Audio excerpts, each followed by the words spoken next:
Olá, olá, boa tarde. Sei lá, dependendo da hora que você estiver vendo isso no feed de notícias aí no Facebook, olá, né? Meu nome é Renato Jaquitas, eu sou jornalista aqui do Jornal Estado de São Paulo. Estamos na redação aqui do nosso estúdio, no meio da redação do jornal, para falar sobre um assunto um pouco diferente, mas que faz parte da pauta. A gente, inclusive, está preparando uma matéria sobre isso aí para colocar aí no site, no papel, nos próximos dias. A mudança anunciada pelos Correios há uma semana já, que começou a cobrar R$15 de encomendas internacionais que chegam nas agências. Essa cobrança aí de R$15 é por pacote, né, por encomenda, e é na verdade uma taxa para desembaraçar a encomenda que chega na agência, e na hora que a pessoa vai pegar, o destinatário, ele precisa desembolsar mais esse dinheiro para poder ter acesso ali ao produto. Os Correios têm uma explicação, diz que a questão é econômica, que houve aí um aumento exponencial de importações de produtos que chegam e que o serviço precisava acompanhar os custos, precisavam ser repassados para o consumidor para poder ter ali o retorno ali na verdade, fechar a conta ali na planilha no final da história, do mês ali, enfim, né, do balanço da instituição. Lembrando que os Correios é uma empresa pública federal, tá? A gente, para conversar sobre isso, a gente trouxe um especialista, que é o Ademir Pereira Júnior. Tudo bom, Ademir? Como é que tá? Renato, prazer. O Ademir é advogado, né? Você é sócio do escritório Advocacia José Del Chiaro, é isso, né? Exatamente. Tá bom. E aí, você é especialista nessa área? Como é que... Sim, eu trabalho com uma área especializada em direito da concorrência, regulação e direito do consumidor. Então aqui a gente está falando de um monopólio, uma empresa pública que detém um monopólio de fato, está explorando o consumidor. Então isso aqui é o que eu estou de olho. Ixi, deu para ver que o Ademir está crítico com relação a isso, né? Eu quero saber a tua opinião, então eu vou pedir para você entrar nas nossas redes sociais aqui, no Facebook, na parte de comentários, mandar a sua pergunta, externar a sua opinião sobre isso, e a gente vai bater uma bola e bater um papo e ver o que pode ser feito ou não pode ser feito para minimizar os impactos ou até mesmo derrubar essa nova cobrança que vem aí onerando o consumidor, entender se até que ponto, quais as explicações dadas pelo Correios e se isso tem, na visão do especialista, cabimento. Não parece que não, parece que é bem crítico, né? Conta pra gente então. Primeiro vamos explicar qual é a dinâmica desse processo, né? Por que os Correios mudaram a forma de cobrança, né? Ou implementaram uma nova cobrança para isso? É interessante, Renato, vamos tentar pontuar aqui. Já existia uma cobrança desde 2015 para as mercadorias tributadas. Tá. Então os Correios, como a gente sabe, uma mercadoria vinda do exterior, ela tem que pagar imposto de importação se ela for, se o preço dela for maior que $50. For maior que $50? Maior que $50, exatamente. Tá, então, para fins de realização da cobrança do imposto de importação, os Correios têm que seguir uma série de determinações da Receita Federal. Né? A Receita Federal, que pela alfândega, impõe uma série de obrigações para os Correios, e os Correios instituíram uma taxa que é similar a essa. Em 2015 era de R$12 e já foi aumentada para R$15. Então isso já vinha sendo cobrado para mercadorias tributadas acima de $50. Acima de $50. Aí o que aconteceu recentemente, como você mencionou na semana passada, foi a extensão dessa cobrança para mercadorias abaixo de $50 e que, portanto, não são tributadas. Então, para essas mercadorias das quais a gente está tratando aqui hoje, você não tem todas essas obrigações que a Receita impõe aos Correios no caso das mercadorias tributadas. Você não tem todos os procedimentos necessários para fins de recolhimento do imposto de importação. E aí que está um dos elementos importantes para você entender essa cobrança, né? Os Correios estão dizendo, olha, aumentou o volume, eu tenho aqui uma série de custos para lidar com essas mercadorias e tal. O ponto aqui é que os Correios estão sendo remunerados por esse trabalho. Né? Como a gente sabe, o serviço postal, né? A ideia do serviço postal é que o remetente da mercadoria, quem envia a mercadoria, paga pelo transporte que vai ser realizado. Então, ele diz que os custos, na comparação com o mercado internacional, está abaixo, né? Os custos cobrados pelos Correios. Pois é, mas o que os Correios cobram são preços negociados internacionalmente. Como funciona isso? É importante você entender bem esse ponto, né? Os Correios, eles têm acesso ao que é chamado de União Postal Universal. Tá. Essa é um organismo internacional, parte da ONU, que agrega os vários serviços postais dos diversos países que integram a ONU. Uhum. Então, se você pode imaginar, o serviço postal americano tem lá um serviço delegado escolhido pelo governo americano para representá-los na UPU, na União Postal Universal. Tá. E o Correios, no caso, é o serviço brasileiro escolhido para isso, até porque é a empresa... É o que tem. Exatamente, é o grande player no mercado brasileiro. Uhum. E aí, isso confere aos Correios acesso a uma malha internacional. Então, ou seja, os Correios, no limite, são hoje, para o Brasil, o único serviço postal capaz de ter essa capilaridade global. Sim. Né? Se eu quiser mandar uma mercadoria, se eu estou no norte do Brasil e quiser mandar uma mercadoria para o norte da Rússia, eu consigo, usando a malha do Correio no Brasil e essa convenção internacional que faz com que os Correios brasileiros tem uma relação com o Correios, né, o equivalente ao Correios russo. Para fazer a entrega na Rússia. Tá. E aí... E só os Correios têm isso? Só os Correios têm isso. Só os Correios têm No isso. Brasil, só os Correios têm isso. Poderia ter outros? Não, porque essa estrutura é uma estrutura que exige essa estrutura nacional. Nenhum outro player que eu conheça tem essa estrutura nacional. É preciso se apresentar com uma capilaridade nacional que seja equivalente. E o país tem que escolher uma dessas empresas para representá-lo na UPU. Então esse é o ponto. Então cada país do mundo escolhe uma empresa para representar... Poderia ser uma empresa privada, se ela tivesse capilaridade do governo brasileiro. por exemplo, se ela tivesse capilaridade do governo brasileiro que escolher, ela poderia fazer. O fato é que o governo brasileiro escolhe os Correios, o Ministério das Comunicações escolhe os Correios como seu representante na UPU. Tá bom. E aí, então assim, tem um tratado multilateral entre os países em que você fixa uma tabela para terminação, que é justamente, então, quando você manda uma mercadoria vindo da Rússia, no meu exemplo, para o Brasil, os Correios são remunerados pelo serviço postal russo, segundo essa tabela que é fixada no tratado multilateral. Então tem lá os valores que vão ser pagos da Rússia para os Correios prestarem um serviço de terminação, que é, né, pegar a mercadoria daqui, da entrada do Brasil até a casa do destinatário. E essa tabela ela pode ser renegociada bilateralmente. Então, por exemplo, imagina que os Correios têm recebido um volume muito grande de importações do México, por exemplo. E eles acham que o México não está remunerando adequadamente porque o volume é muito grande. Eles poderiam lidar com o Correio, com o serviço postal mexicano e falar, olha, precisamos renegociar. Vamos renegociar esse negócio aí. A mesma coisa poderia ser com a China e outros players, outros países, na verdade, que tenham aumentado... Ou seja, o que você está querendo dizer é o seguinte, os Correios poderiam chegar, por exemplo, eu acredito que hoje o principal fornecedor, emissor de encomendas de compras internacionais para o Brasil pode ser a China, por exemplo, né? Com sites como o AliExpress, para lá. Ele poderia chegar para os Correios da China e falar, olha, vamos aumentar essa tabela aí, porque isso aqui está... essa balança está desequilibrada, aí a gente precisa equilibrar, é isso. Exatamente, isso seria o modo adequado, na minha visão, de se lidar com esse incremento de custos, se ele existe. Tá. Né? Se ele existe, esse é o modo adequado, porque ele respeita a estrutura do serviço postal. Tá. Essa lógica que o remetente paga. Porque isso é muito...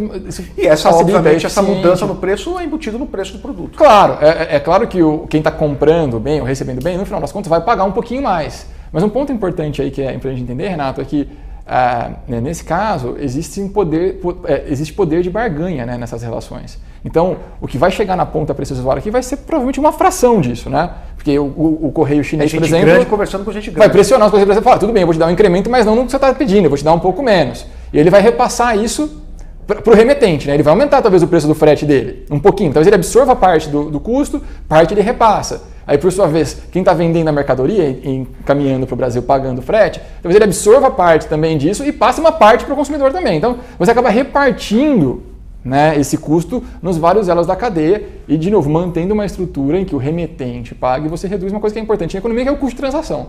Né? Ficou muito mais simples a transação, muito melhor do que o consumidor aqui no Brasil ter que ter o trabalho de ir na internet, emitir uma guia, pagar uma guia, receber, etc.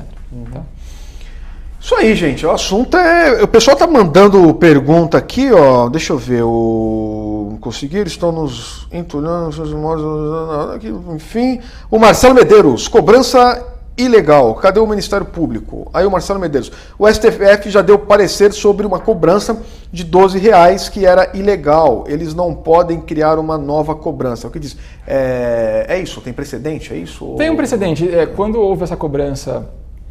da tarifa de R$12 para as mercadorias entre 50 e 500 dólares, como eu tinha dito antes, o Ministério Público Federal entrou com ações civis públicas. Teve mais do que uma ação, teve uma no Rio Grande do Sul, teve um provimento favorável, e acho que ele está dizendo aí, pelo que eu estou entendendo, tem de fato, o STF não conheceu de um recurso extraordinário. Não reconheceu, exatamente. Mas ele não conheceu por uma questão mais processual do que de mérito, para ser a pergunta é, só vale para encomendas compradas ou se, por exemplo, a minha irmã que está na Argentina, nasce lá o meu sobrinho, ela tira uma foto, faz um embrulho bonito ali, coloca um porta-retrato bacana e manda para mim aqui. Eu vou precisar também pagar esses R$15? Então vale para todo tipo de encomenda de mercadoria que chega, exatamente. Tirando carta, postal, essas coisas, de mercadoria que chega embrulhada nas agências de correio. Exatamente. Inclusive, o que é interessante é que, por exemplo, um exemplo interessante, não sei como os Correios vão tratar isso, mas imagina um livro, né? O livro tem uma proteção constitucional que não pode ser tributado, etc. Você pode comprar livro barato, você pode comprar livro fora do Brasil e importar sem pagar imposto. Sim. Imagina você colocar uma taxa de R$15 para todo livro que for ser comprado. Você está, na verdade, limitando o acesso a livros internacionais que podem ser importantes para pesquisadores no Brasil, por exemplo. E não dá para saber o que é livro e o que não é livro dentro da caixa, né? Exato. Você pode colocar isso no rótulo, é possível você distinguir, mas o que eu estou dizendo no limite é a Constituição brasileira diz, eu não quero tributar, porque é muito importante que as pessoas tenham acesso ao conhecimento, etc. E os Correios vão colocar uma taxa de R$15 e dificultar que você tenha acesso a isso. Com tudo isso que você está me dizendo, era de se esperar que as associações aí que representam os consumidores, o Proteste da Vida, Procon, enfim, protocolasse ações contrárias a essa medida, né? E parece que isso não tem acontecido ainda, é isso? Eu particularmente não tenho ainda a ciência de nenhuma ação que tenha sido protocolizada na Justiça. Essa demora por essas entidades. Eu acho que eles estão tentando entender e depurar um pouco o assunto. Eu sei que, por exemplo, alguns órgãos de defesa do consumidor, alguns Procon, a própria Senacom, estão pedindo esclarecimentos para os Correios primeiro. Para eles explicarem. Estão tentando entender o que está acontecendo antes de fato, ajuizar uma medida. Mas eu acho que é inevitável que uma medida seja ajuizada no final dessa E aí esse assunto vai ser, então, judicializado, é isso, né? Eu acredito que sim. Eu acredito que existe uma chance grande desse assunto ser judicializado, especialmente porque... Acho que o principal ponto aqui da minha avaliação legal da situação, né, é que você tem um serviço que são os Correios, que no Brasil, por conta desse convênio com a UPU, tem um monopólio de fato a essa rede internacional. Eu não estou discutindo aqui monopólio legal, né, tem uma decisão do STF importante sobre isso, não é isso, é monopólio de fato, ele é o único que tem acesso a essa rede global. Ninguém consegue replicar esse serviço desse modo. Se você pensar uma DHL, uma FedEx, elas podem fazer isso, mas é um custo muito maior, porque a ideia de um courier que é uma entrega muito mais expressa, etc. Aqui você está falando de um serviço básico, né, nessa ideia de que o serviço postal deve ser universal. Todo mundo deve ter acesso ao serviço postal. Estamos falando de um serviço básico, leva muito mais dias para ser entregue, por isso muito mais barato também. Isso só os Correios são capazes de prover hoje. Então, por isso a gente fala que tem um monopólio. E aí, quando ele subverte essa estrutura de cobrança, ao invés de cobrar do correio chinês, mexicano ou russo, como a gente estava dizendo antes, e resolve cobrar do consumidor, nossa avaliação está abusando da relação com o consumidor. Então, o Código de Defesa do Consumidor ele tem dispositivos que procuram lidar com essa situação, especialmente porque a cobrança, e aqui é um ponto que eu acho muito importante, Renato, ela parece não ter um fundamento sólido na realidade. E de onde eu tiro isso? Tá? Só para usar, não sei se é algo da minha cabeça. Nessa ação civil pública que eu estava mencionando antes da tarifa para mercadorias em $50 e $500, os Correios fizeram uma longa contestação, né, para se defender e justificar a tarifa. E lá eles colocaram uma tabela de mais de 3 páginas, com várias linhas, em que eles listam e comparam os serviços que eles prestam para as mercadorias que são tributadas, acima de $50. Então tem lá 3 linhas, uma tabela de 3 páginas com múltiplas linhas. E ao lado, uma coluna, eles colocaram o que eles fazem para as mercadorias não tributadas. São só as primeiras 4 linhas. E são só os serviços de entrega. Então isso para te dizer que quando é contraditório essa visão dos Correios, porque lá atrás, há 3 anos atrás, quando eles tiveram que justificar essa cobrança da primeira tarifa, não conseguiam justificar. Eles disseram o seguinte: olha, eu preciso cobrar porque é verdade, para a mercadoria que não é tributada, eu não faço muita coisa mesmo, mas para fazer tributada, olha o tanto de coisa que eu tenho que fazer. Mas que coisa que faz? Eles preenchem uma série de formulários que a Receita pede para que seja recolhido o imposto, para ser identificado e recolhido o imposto. Tem um custo burocrático muito maior. Tem um custo burocrático, foi o que eles mostraram, tem todos esses custos aqui. E eles disseram justamente, tudo isso aqui não tem para mercadoria não tributada. E agora estão cobrando a mercadoria não tributada. Mais ainda. É isso que é o contraditório, né? E que salta aos olhos para dizer, poxa, é uma cobrança injustificada, né? Segundo a própria lógica dos Correios. Você vai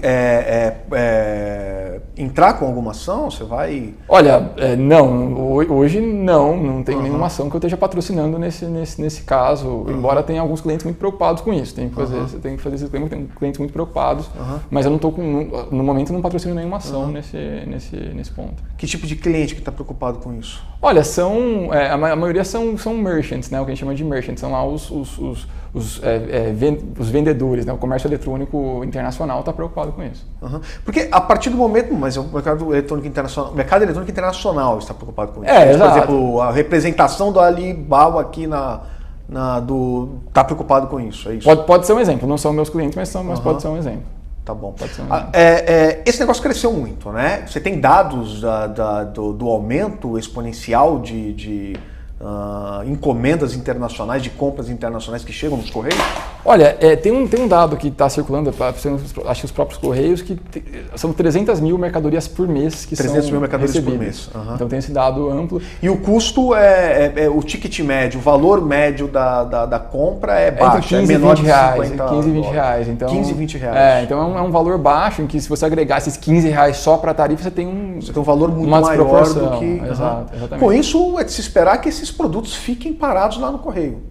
Exato, pode acontecer, procedimento produto ficar parado. Você comprar uma coisa de 5, porque sabe qual é o tempo médio de envio de um produto desse? Porque eu sei que demora mais de um mês. Exatamente, né? Eu não tenho um tempo médio, mas eu sei que demora, tem um tempo longo de entrega, porque é um serviço mais simples, mais barato mesmo. Tem muita coisa que foi comprada antes Esse é um problema, né? Na verdade, da perspectiva da lei, norma. E isso é um problema também, né? Porque você impor uma cobrança para um consumidor que já fez a compra, né? Imagina você comprou uma série de mercadorias, você não contava com os 15 reais. Isso. E agora você vai ter que pagar por isso. Isso é um dos fundamentos para dizer, essa cobrança é abusiva. E vale para cada pacote, porque assim, a gente estava até conversando antes, temos um colega aqui na redação que a filha dele coleciona borrachinha de que apaga, borracha de papel, borracha de papel. E aí eles entraram no AliExpress, fizeram uma compra de um lote lá de borrachas diferentes. Só que como lá é um e-commerce, ali é um marketplace. É um marketplace, mas assim, é um shopping, como assim dizer, que representa diversos outros lojistas. Exatamente. Cada borracha dessa chegou por uma encomenda diferente. Você não tem controle, você não tem a certeza de que tudo aquilo vai chegar dentro da mesma caixa. Então uma borracha que custa centavos de dólares, nesse caso, cada pacotinho desse seria... 15 reais. 15 reais cada pacotinho. E não tem nenhuma brecha, nada que dá para você... Não, até aqui não vi nenhuma brecha, os Correios vão fazer. É claro que assim, na prática houve casos de pessoas que acabaram não pagando porque os Correios estão implementando esse sistema. Mas acho que a intenção dos Correios é que toda e qualquer mercadoria pague 15 reais. Tá bom. Aí o Marcelo pergunta quem irá proteger a nós consumidores? Quem irá proteger a nós consumidores? Acho que a gente tem instituições boas para isso, né? Tem o Ministério Público, os PROCON... O que o consumidor, por exemplo, como o Marcelo, que está preocupado com relação... O que ele pode fazer para... Olha, ele pode... Vai ter um custo. Entrar com uma ação caro. Na verdade não tem um custo tão alto, né? Ele poderia, por exemplo, ir para um juizado especial. Ele pode ir para um juizado especial federal, nesse caso, porque é uma ação contra os Correios, e procurar, não precisa nem de um advogado para fazer isso. Ele pode ir lá ele mesmo e oralmente dizer o problema e a ação vai ser movimentada. Então não tem um custo tão alto, na verdade, para o consumidor que se sentir... As pessoas podem, por exemplo, então ir em bloco nos juizados? Podem ir muitos ao mesmo tempo. Acho que essa é uma tendência que a gente vai começar a ver, eu imagino agora. Mais e mais pessoas questionando essa cobrança no judiciário, não por causa de 15 reais, mas por conta do princípio todo, né? Se você tiver que pagar 100 por isso, o que você vai fazer é que você vai comprar menos. Né? Dessas mercadorias, você tem que pagar mais caro por mercadorias e tal. Então, acho que é uma tendência de ver isso. Outro problema seria o próprio PROCON, né? Seria também procurar o PROCON, aí uma medida também de reclamação, acho que seria interessante. Tá bom. O Wagner Ambrosio pergunta, os Correios podem efetuar a cobrança dos valores sem a quiescência prévia do consumidor? Pois essa é a discussão. Eu acho que não pode. A minha visão é não pode, e por isso que eu acho que se você entrar com uma ação em juízo, eu acho que um juiz vai concordar com você e dizer não pode. Tá? Ele está falando aqui no caso das encomendas que foram contratadas já estão a caminho. No passado, né? Já estão a caminho. Eles estão aplicando, o fato é, os Correios vêm aplicando essa taxa para essas mercadorias também. Eu acho que não pode, acho que o Código de Defesa do Consumidor veda essa cobrança e acho que eles deveriam reclamar e reclamar com os próprios Correios e, se necessário, até o Juizado Especial Federal. O Pedro James Nakano faz uma pergunta, eu não sei realmente se você tem isso, se você tem ideia de quais serão os impactos financeiros com essa taxa, hein? Olha, é uma pergunta importante, difícil mensurar. Um dado que eu acho interessante é que no passado a Suécia fez uma coisa similar. A Suécia fez uma coisa similar. Na verdade, não tão similar, era uma taxa para que lá toda a mercadoria seria tributada. Tá? Não tem essa ideia de isenção para algumas mercadorias. Toda mercadoria é tributada. Toda mercadoria que chegar do exterior. Que chega vai ser tributada. Então, os Correios suecos passaram a estabelecer essa taxa, igual os Correios brasileiros já têm para mercadoria tributada. E lá, o volume de negócios caiu bastante. O volume de importações caiu bastante. E isso aí vai ter que ser ponderado como o consumidor vai reagir, né? O quanto ele consegue substituir esses mesmos bens na qualidade similar e preço similar no Brasil. Né? Porque o fato é que importar vai ser mais difícil. Maravilha. O mercado pode fazer alguma coisa para tentar resolver essa questão? Porque claramente você tem uma questão de mercado aí, uma empresa dominante, né? Uma empresa que você disse que é um monopólio de fato, né? Um monopólio legal, um monopólio de fato. Existem formas do mercado conseguir resolver, minimizar esse problema para curto e médio prazo? Aí, a gente precisa ver como os varejistas... A própria economia resolver isso aí, sem uma intervenção que seja jurídica, estatal, que seja. Eu acho que assim, alguma solução o mercado sempre vai dar. Né? Pode ser que as pessoas comprem menos, pode ser que elas passem a desviar sua demanda para outras coisas. Pode ser que alguns varejistas resolvam absorver isso nos seus custos. Pode ser que alguma solução seja dada. O ponto é que é provável que no meio do caminho muitos consumidores percam com isso. Né? Porque a ideia é, hoje os consumidores têm, no mínimo, muita opção. Né? Você pode escolher comprar no Brasil, você pode querer comprar num site fora do Brasil. Você tem essa multitude de opções na sua mão.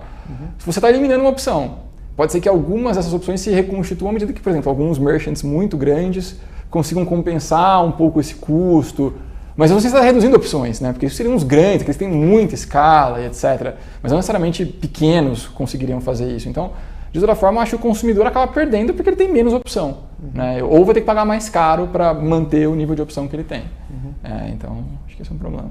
Os Correios eles têm, nos últimos anos, reclamado bastante da questão da queda, né, de receita, sobretudo por conta da queda de utilização de cartas e concorrências com meios eletrônicos, por assim dizer, né? Internet, WhatsApp, enfim, ninguém vai mandar carta para ninguém, né? Em compensação, o varejo ele mudou bastante, o varejo migrou para a internet, está migrando fortemente para a internet. A minha pergunta é, há uma falha de mercado grave, do ponto de vista do próprio comércio eletrônico, que ainda é tão dependente de um só canal de escoamento de produção, de venda? Pergunta interessante, né? Assim, essa é uma discussão. Existe concorrência suficiente no serviço postal? Acho que essa é uma discussão... Existem várias empresas. Uma discussão importantíssima. Mas, por exemplo... Elas podem concorrer de igual para igual se elas quiserem resolver investir nisso? Ou existe alguma proteção jurídica que dá aos Correios essa... Não existe uma proteção jurídica. Não existe um monopólio legal dos Correios sobre essas atividades. Por exemplo, se a FedEx resolvesse entrar, investir e aportar recurso aqui e fazer sombra ao monopólio dos Correios, ela poderia? Uma dificuldade que eu acho que essas empresas vêm fazendo concorrência para mercadorias de valor um pouco maior. Né? Uma televisão que vai ser vendida por um varejista online, ela tem um valor agregado razoável que permite que você pague mais por frete. Né? Você consegue ter uma margem maior para pagar um frete, para ter uma entrega expressa, uma entrega mais cuidadosa, tem tracking number, etc. Então, isso é uma coisa mais específica. A gente está falando aqui de mercadoria de valor nominal muito, muito baixo e que, portanto, requerem um frete muito baixo para que elas sejam viáveis. Eu de fato, não conheço as operações da FedEx e de outras empresas em detalhes para saber a estrutura de custos e como é que elas podem reagir ou não a isso. O fato é que hoje, me parece que elas não vêm prestando esse serviço específico, esse frete de baixíssimo valor, né, um preço extremamente baixo no frete, porque não tem tracking number, A mercadoria demora para chegar. O que é o tracking number? É esse número de referência que você pode encontrar onde é que a mercadoria está a todo momento. Tá bom. Você entra lá no site da Rastreamento. Você consegue rastrear exatamente. Ela saiu de onde, está no caminhão tal, né? Vai demorar mais tanto tempo. Você tem isso no exterior, né? Você tem, mas no exterior. Você tem, exatamente, mas para essas mercadorias mais simples é muito difícil você colocar isso. Tanto que, e aí entra uma discussão um pouco que você vê no mundo todo sobre serviço postal, que é a solução que a maioria dos países está encontrando e que o Brasil também vem fomentando vamos fomentar concorrência no serviço postal, né? Mas o problema é que a maioria dos países ainda reconhece que é difícil você fomentar concorrência em alguns segmentos, esse pode ser um deles, desse mercadoria mais simples, valor menor, etc. E, portanto, muitos países, por exemplo, a Inglaterra é um exemplo interessante, em que teve uma reforma regulatória grande do serviço postal, e eles mantêm ainda um limite de preço para as tarifas que podem ser cobradas do que eles chamam de second class, né? Que é essa entrega mais simples, sem esse tracking number, que é mais lenta, etc. Mas não, por exemplo, para o first class, que é onde você já tem concorrência. Está todo mundo querendo pegar esse filé que é o frete mais caro, que chega rápido, que vem de avião, etc. Né? Ali você mercados mais centrais, né? Aí você vê concorrência acontecendo. Então você tem essa... É uma dificuldade mesmo, o quanto vai ser possível gerar concorrência nesse segmento de preço mais baixo, você tem que ter mais capilaridade também. E aqui, como eu disse antes, o grande ponto dos Correios é que eles têm acesso a essa malha internacional, né, em razão da UPU, da União Postal Internacional, da União Postal Universal. Esse acesso garante essa malha internacional. Tá bom. Bom, a gente está aqui batendo um papo com o Ademir Pereira Júnior, que é sócio do Advocacia José Delchiar, sobre a nova taxa de R$15 cobrada pelos Correios para desembaraçar encomendas internacionais que chegam nas agências. Então, o destinatário, na hora que é você, consumidor que compra alguma coisa no exterior ou que recebe alguma encomenda de um parente, ou de que quer que seja, uma caixa, né? Você vai lá e precisa pagar a partir de agora R$15. Se não pagar R$15, a encomenda fica lá. E aí não tem o que fazer. Hoje não tem meio legal para conseguir pegar aquela encomenda lá. A única forma ou dá para entrar com mandado de segurança, ir pra polícia. São ações. Você pode entrar com mandado de segurança, é possível. Mandado de segurança, acho que é uma via cabível para esse caso. Você pode entrar com uma ação, um processo comum no Juizado Especial Federal, para que o Correio se abstenha de cobrar e entregue a sua mercadoria. Então você tem essa via disponível judicial para isso. Essa taxa ela está vigente e vale inclusive para encomendas que foram realizadas antes da vigência da lei, da norma que é na semana passada, segunda-feira da semana passada, né? Foi anunciado de forma prévia isso, com tempo hábil para que as pessoas se preparassem? Eu não vi esse. Foi uma canetada mesmo do pessoal dos Correios. Me parece que foi uma canetada do pessoal dos Correios. Tá bom. Segundo o advogado, a tendência é que a partir de agora uma série de ações judiciais, seja protocoladas por associações de consumidores, sejam pelos próprios consumidores ou até empresas, né? Empresas internacionais, enfim, que atuam com venda de produtos para o Brasil, comece a chegar ao judiciário. E a tua opinião é de que isso deve cair, é isso? Acredito que sim, acho que tem fundamento sólido para cair. Então, acho que se os consumidores começarem, as associações começarem, a tendência é que o judiciário limite essa taxa. Geralmente o judiciário ele é favorável, ele é mais inclinado a decisões que priorizem e que protejam o consumidor? Discussão centenária no direito agora, né? Difícil. Acho que é difícil. Porque os juízes gostam do consumidor ou como é que funciona isso daí? Existe uma tendência para proteger o consumidor? O que eu acho que é possível você dizer você tem um arcabouço legal que dá bons instrumentos para os consumidores tentarem esse provimento. É difícil você dizer que o judiciário é favorável. São inclinados a proteger o consumidor, não dá para dizer isso. É uma discussão difícil. Existia essa visão, existiam algumas visões de que o judiciário, por exemplo, no passado, que o judiciário favorecia bancos, e aí vem estudos dizendo não é verdade, favorece mais o consumidor do que o banco. Então é difícil você julgar isso, é muito, muito difícil. A gente não tem dado para falar isso. Agora o que existe sim são mecanismos legais à disposição e que me parecem, nesse caso, sólidos para buscar a tutela necessária. Como é que é o Brasil estruturado do ponto de vista legal com relação ao consumidor? O consumidor é protegido aqui? Tem ferramentas sofisticadas para se proteger? Tem, acho que o Brasil é um país, comparativamente, que tem ferramentas boas de proteção ao consumidor. Já tem um código do consumidor bem definido e que já tem uma jurisprudência bem ampla. A gente tem esse acesso aos juizados especiais que facilita o acesso, barateia o acesso.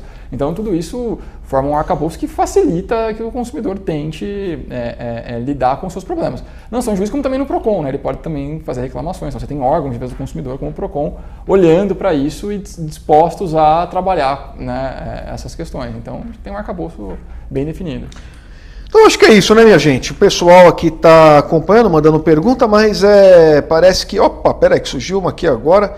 Se eu comprar um termômetro que custa R$ 3,21 no site AliExpress, mesmo assim vou ter que pagar R$15? Vai ter que pagar. 5 vezes o valor da mercadoria. É possível fazer alguma contestação administrativa nos Correios? Dá para fazer? Chega lá nos Correios e fala assim, olha, contesto... Eu acho que, olha, teoricamente acho possível, mas não vai dar nenhum resultado. Teoricamente é possível, mas acho que é muito difícil. Então, Alessandro Cristo, dá, mas parece que não vai rolar. Tem de ser via justiça mesmo. Vai ter de judicializar a questão. Vamos aguardar um pouquinho, né? Vamos ver como é que essa história se desenvolve.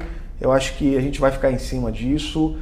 Visitar os Correios, ver como é que está ali o setor de encomendas ali, porque manter uma encomenda lá dentro tem um custo também. Às vezes, sim. Na hora que economicamente eles fazerem o balanço dessa história, pode ser que a conta pese um pouco para o lado do consumidor, né? Pode ser. Vão ter de frear. Vamos esperar para ver o que acontece. Estivemos aqui com o Ademir Pereira Júnior, que é advogado, é especialista no assunto aí de... Qual que é a tua especialidade de fato ali? Direito da concorrência e regulação. Direito da concorrência e regulação. Eu trabalho a maior parte do tempo. Tá e aí tem essa extensão para o direito do consumidor, né? Porque o direito da concorrência e regulação está preocupado com o consumidor no final das contas. Né? Da advocacia, José Del Chiaro. Obrigado, viu, Ademir? Um abraço. Obrigado, Renato. Gente, agradeço a participação aí de vocês. Vamos ficar ligado. Amanhã é quinta-feira, tem a nossa live sobre finanças pessoais, às 4 horas da tarde. Vamos falar sobre um assunto interessante que é a escola do teu filho. Enfim, até que ponto vale a pena, quanto do teu orçamento que é importante, interessante comprometer, você vai comprometer a longo prazo com a escola do teu filho. A gente tem algumas simulações, fiquem atentos, mandem suas perguntas, não se esquecendo que as escolas representam aí na cesta de consumo da classe média, aquela que coloca o filho no colégio particular, uma participação importante. A inflação nesse setor é alta. A gente vai trazer alguns dados para vocês amanhã sobre isso. Ademir, um abraço, obrigado, a gente se fala, até mais.